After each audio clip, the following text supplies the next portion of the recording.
So I am delighted to be here on a fantastic day. And I am covering for a colleague, my colleague Alan, who has many years of experience and has been an employment lawyer for about 45 years. And I've been an employment lawyer for 26, but a mediator for only 3.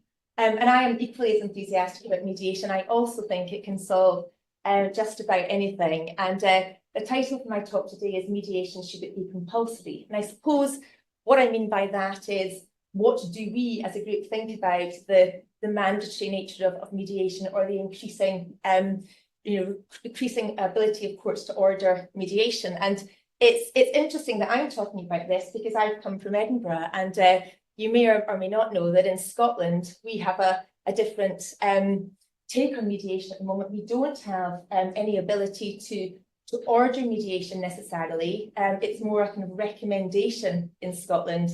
But we do have 22 Sheriff Court districts, 17 to 18 hubs. We have Strathclyde Mediation Clinic, and we have 3 or 4 services run by Citizens Advice. So that's what we have in Scotland. It's very much encouraged, but we are watching really carefully in terms of how the changes here are going to play out, and a number of differing views in relation to the mandatory order of mediation and where that will take us. And I also read the same statistics here in relation to the CEDAW report, and I think it said that at the moment we were doing about 17,000 mediations in England and Wales, but 249,000 potential cases that could be mediated. And I think at the moment, did you say there was about 100,000 that are falling potentially within the ambit of the new rules? Is that right? Where there could be small claims, yeah.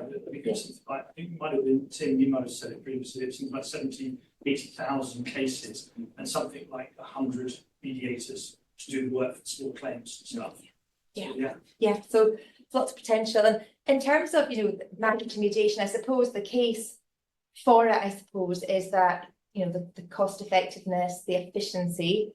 I think the access to justice arguments are quite compelling, that mediation gives individuals who may not be able to go all the way through the court system access to justice. I think it's very much in line with global trends. So some of the slides I'll look at, or one of the slides kind of just touches on that. And I know we are short of time, and we'll all be keen to finish and get a glass of wine. I'm conscious that I'm standing between you all and a glass of wine or a refreshment, but very much in line with global trends in terms of other countries having adopted mandatory mediation, but also the preservation of the relationship, and we've touched on that a lot today.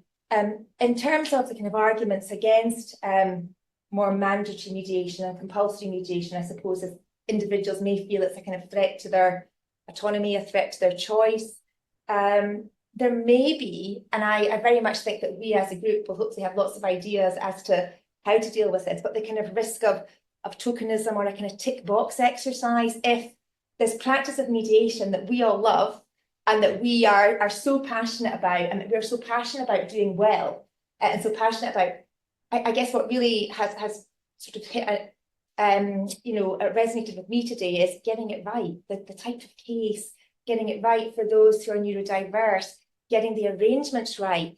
What is the best environment for this mediation to be successful? How do we get all of that right? And if we are engaging in more compulsory mediation, will that be to the quality and standards that we all know really works? And those statistics at 92 or 93% success rate, I think it's maybe about 85, isn't it? Or 80% on the day sometimes, and then 10 to 15% settling thereafter, I think, according to the CEDAW statistics. And will that continue? Because we're now, I guess, moving into a arena in which we're kind of in the centre of the litigation system, and that's where we want mediation to be, because we all know the benefits. But if we are engaging in more compulsory mediation, then will it be to the standards that we require to get the results that we require? And I'd be interested to know if anybody has been involved in the compulsory mediation or the court-ordered mediation, because what I understand, and a few people have been really useful in telling me about it today, that you get a kind of 3-hour slot. And to me, it sounds a bit like waiting for your washing machine to be delivered. It'll be between 9 and 12. You get an hour. Is it a bit like the kind of robot where you're trading on figures because that's the nature of the dispute and that's the nature of the claim, and it works really efficiently like that? I presume it's online or telephone. And so I'd be really interested to hear if anybody has an experience of it. And is my perception of it correct? Because we just don't have that in Scotland. So, no, anybody? I've done small claims. Yeah. And the mediators aren't very good. And it's a little bit like Tim was talking. It really is horse trading, but with no thought behind it. And I don't know whether anybody else has done small claims. I've done it a couple of times, and it's Yeah. they just ring, just say, well, what do you accept? Yeah. What do you do? You give a figure, and they go, ring the other side, stand by your phone, I'll call you back. And they either come back and say, well, they've offered this, you accept that. And that was kind of it. It was over in about 15 minutes, Yeah. and we were nowhere. Yeah. And there was no qualitative input. That was my interesting. I've seen it small things as well where district judges on the allocation hearing are actually that they're effectively playing mediators. So what do you think of this? What do you think? That's just what they do. Yeah. That's almost like the mutual valuation, isn't it? It sort of involves out direction steerings, which can be useful. And so, I mean, my experience of mediation has only been the kind of full day where parties are invested. You have time allocated and budget allocated for, say, 90 minutes with each party, time to get them settled, time to talk about the arrangements, and time in the morning for that emotional bit where parties can say what's really important to them and almost wear themselves out a little bit with the dispute. And then you have lunch, and then you're in the afternoon, and the kind of mood changes a bit, and parties are like, right, we really want to work towards a resolution. Or I've been involved in, usually as a representative over the years, in judicial mediation in the employment tribunal in Scotland, where it is more focused on, okay, what's the quantification of this claim? What's your starting point? What's theirs? And you focus on getting to a financial settlement. And that's been my experience. And I am really excited about the prospect of the trend moving towards more compulsory mediation. And I am absolutely, up for getting involved in it. And I very much hope that Scotland will follow the trend in England and Wales. However, very much in Scotland, the trend and the thinking at the moment is still parties need to really want to be there. And the thinking is if parties really are not being there of their own accord or on a voluntary basis, then will that impede the success of the mediation? So that's the thinking at the moment in terms of in Scotland. And I guess it's really interesting to hear other thoughts. But I definitely feel that in terms of going forward, I hope to see us following at least the trend to at least have those lower cases dealt with on a more compulsory basis in Scotland. And so just touching on some of the thoughts that I had, I suppose, in terms of what the essential ingredients are of a mediation, I'd be interested to hear what your thoughts are in terms of those really successful mediations that you've had. What have been the essential ingredients, and would those essential ingredients still be there if parties were there on a non-voluntary basis? And it may be that they are, but for me, it's definitely been that parties want to work together. They want to put in the hard work. They want to be there, and they want to work to a resolution. And I kind of do wonder how we preserve that, if possible, or how we continue to have as constructive a time in mediation where parties are there on a compulsory basis. And I have to say, my own view is that I have such confidence in mediation that I do think that even if someone starts the day a little bit reluctant, because you have those cases where individuals start the day and you can see the person that really wants to be there, and sometimes the person who's only there, particularly in workplace mediation, the person that's only there because they feel that they've got to show willing, because otherwise it might make them look like they're not a team player who's looking for a resolution. But over the day, or over the time of the mediation, even the reluctant person, I think, will always see the power of mediation and see that the value it brings to get to a resolution within a short space of time. So that was one of the questions I suppose I wanted to pose. And if we had longer, then maybe we could all share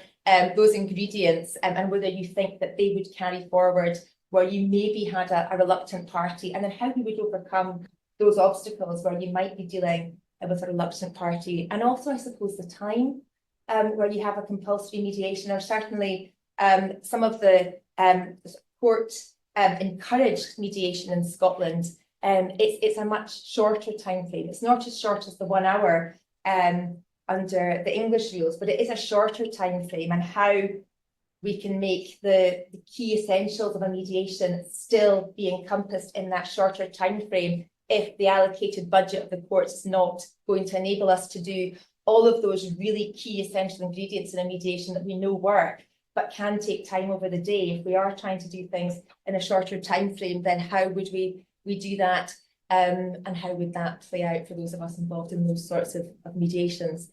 I put up on the slides just some other jurisdictions in terms of compulsory mediation and where that's been adopted. So England and Wales, as we know, we've covered that today, but Italy, Australia, Canada, US, and I think someone mentioned Singapore to me as well earlier on. So apparently compulsory mediation really following sort of trends there. In terms of the disputes that I think should be fitting for compulsory mediation, in my experience, I could see family law disputes where there's a shared interest would be really ones in which the courts certainly are encouraging mediation in Scotland. Civil and commercial disputes where you've got a financial or a discrete issue, personal injury claims to release and reduce the impact, property and land disputes where you've got something particular you're dealing with, and employment disputes in terms of the preservation of the relationship. Could all be areas in which I could see the direction of travel being such that if it was compulsory or ordered by the court on a mandatory basis, then I think it would be reach a good outcome. In terms of the disputes in which we as a firm have been involved in recently, where there has been a positive outcome and where the court have encouraged us to mediate, very much in line with those areas in which developing here. So family disputes, business disputes, and workplace, which I think Rachel has highlighted in terms of a trend going forward.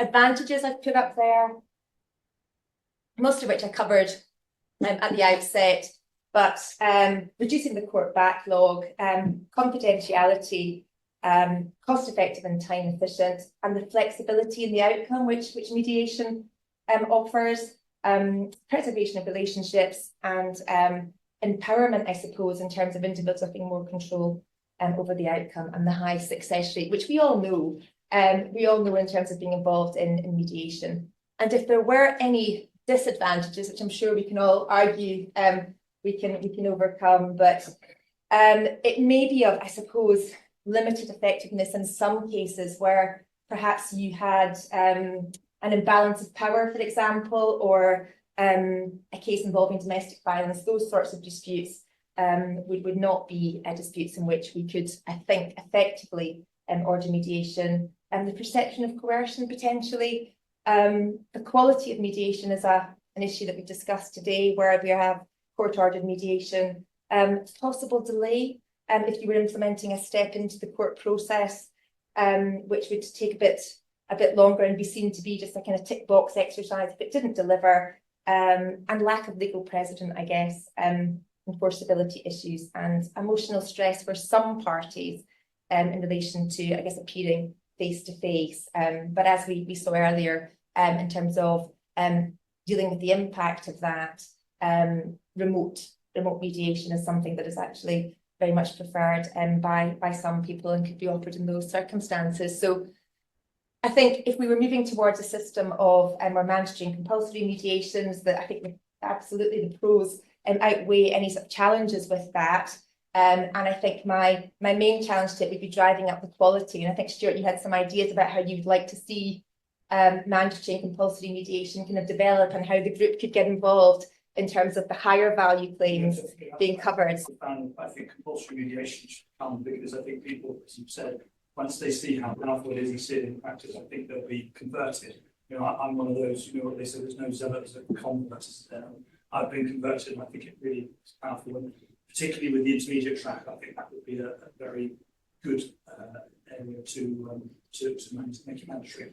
And I've got a meeting with my MP in a couple of weeks, and I'm trying to get connections through the Ministry of Justice to push more mandatory mediation, and also particularly employment for the Labour government's new proposals. Yeah. I think it'd be, the courts can be overwhelmed, the involuntary courts will be overwhelmed. So I think there's options there as well. So I think it's got to be pushed more and more. And I think once it is pushed, people will get used to it and they'll accept it. A little bit like how we were with online mediation during COVID. We very quickly adapted. I think we will adapt again. Yeah. Yeah, seriously, I'm not sure I made it out with you, but yes, I do civil commission disputes, and I disagree with making mediation compulsory. In certain areas, it's horses for courses, isn't it? Yeah. I think it's economics, and we all recognise to sort out disputes. So, to a certain economic level, small claim course, even intermediate track, yeah, compulsory. Get around the bloody table and let's on mediation and see if we can sort it. But I think for larger commercial disputes, I don't want compulsory mediation. We're even seeing it now. People trying to push you towards ADR just on the back of the recent changes in the CPR. Cases which are really pretty weak. I don't want to tell you that go through mediation. It's not going to get anywhere because we say the claim is useless. Yeah. And it's happening too early and it's another effective use of time and money.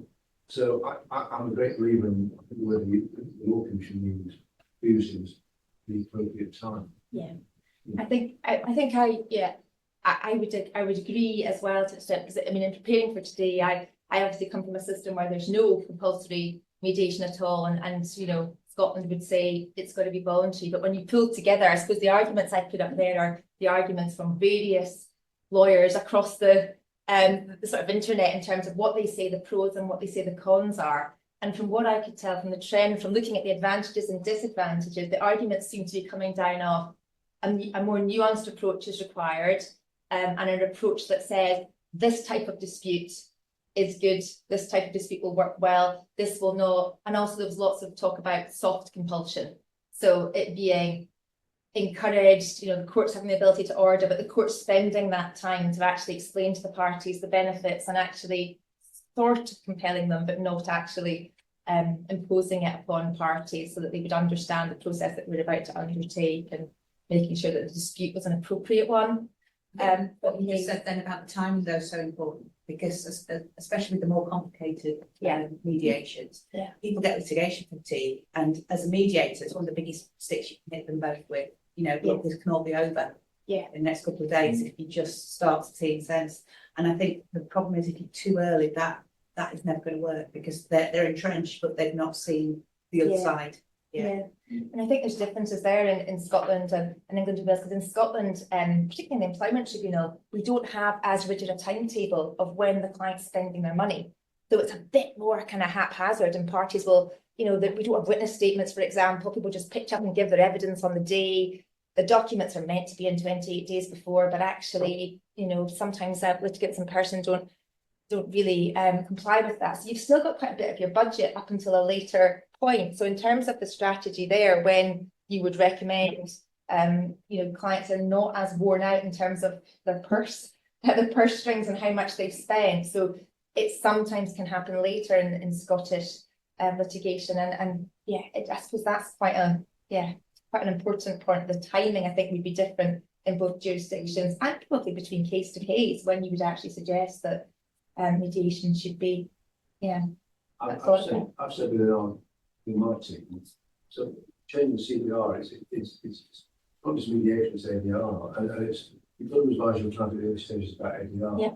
The obligation right now is to actually sit down, look at the whole palette of options you've got right at the beginning, work out which one you think is going to be the right one, get a little bit further down there so you can say you've thought about it.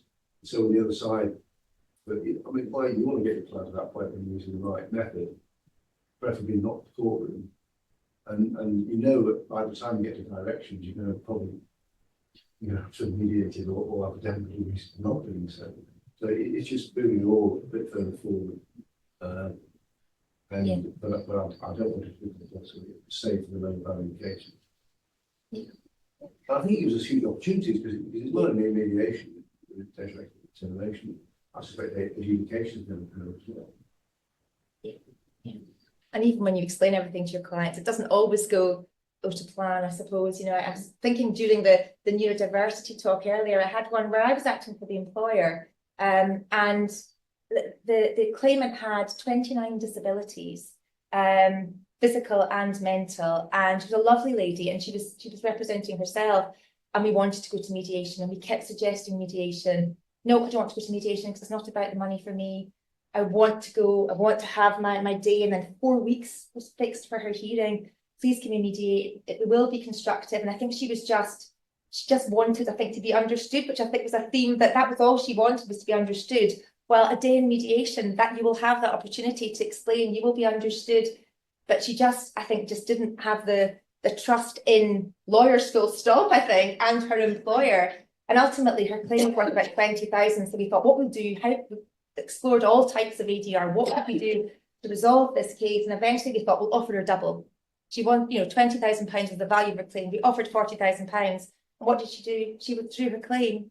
And that was that. So this poor claimant could have had double the value of her claim and just withdrew and never spoke to us again. And that was the end of the case. Now, potentially a good result for our client, but not really. They didn't want that. And that was a case in which I still scratch my head. If anybody knows what happened there, well, please tell me, because after 26 years as a lawyer, I think we tried everything. We wanted to resolve it. The employer wanted to listen. And she just had, I think maybe had just been not listened to for so many years that she had no faith that on this one occasion, we were going to listen and the day in mediation was going to be constructive, or the other routes. So it doesn't always work, even if we try and look at other routes. But anyway, that's all from me. It's been lovely to meet you all, and lovely to have our trip from Edinburgh today, even with odd shoes.